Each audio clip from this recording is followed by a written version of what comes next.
이런 가운데 정부 조직 개편과 공공기관 임기 문제 등을 논의하기 위해 여야가 처음 머리를 맞댔습니다. 하지만 야당은 여성가족부 폐지 반대 입장을 고수했고 여당은 전임 정부가 임명했던 기관장들의 자진 사퇴를 요구하며 입장 차만 확인했습니다. 손효정 기자가 보도합니다.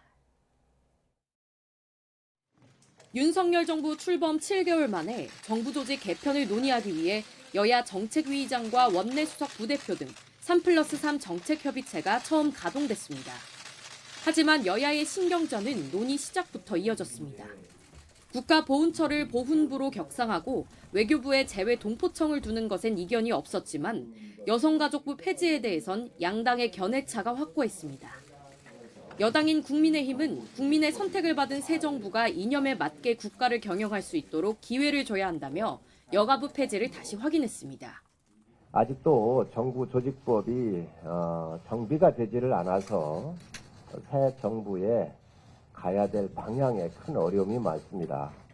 반면 민주당은 여성가족부의 기능을 오히려 확대해야 하는 상황에서 일방적인 폐지는 안 된다고 맞섰습니다. 여성가족부 장관이 임명되고 그 장관이 폐지를 주도한다는 게 얼마나 아이러니입니까? 여가부가 폐지될 일이 아니라 오히려 기능이 강화, 확대돼야 될. 공공기관장 임기를 대통령과 일치시키는 법안에 대해서도 여야 모두 취지에는 공감했지만 현재 기관장들의 거취를 두고선 충돌했습니다.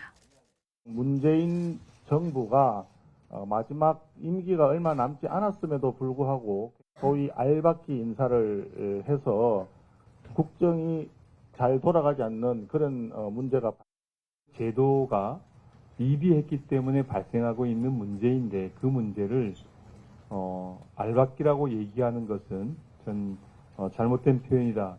그 임기를 지켜내는 것이 결국 양당은 이견만 확인한 채 다음 주 다시 회의를 잡아 논의를 이어가기로 했습니다. 정부 출범 7개월 만에 가까스로 정부 조직 개편 논의가 첫 삽을 떴지만 서로의 생각차가 크다는 것만 확인했습니다. 주요 쟁점에서 접점을 찾기는 당분간 쉽지 않아 보입니다. YTN 손유정입니다.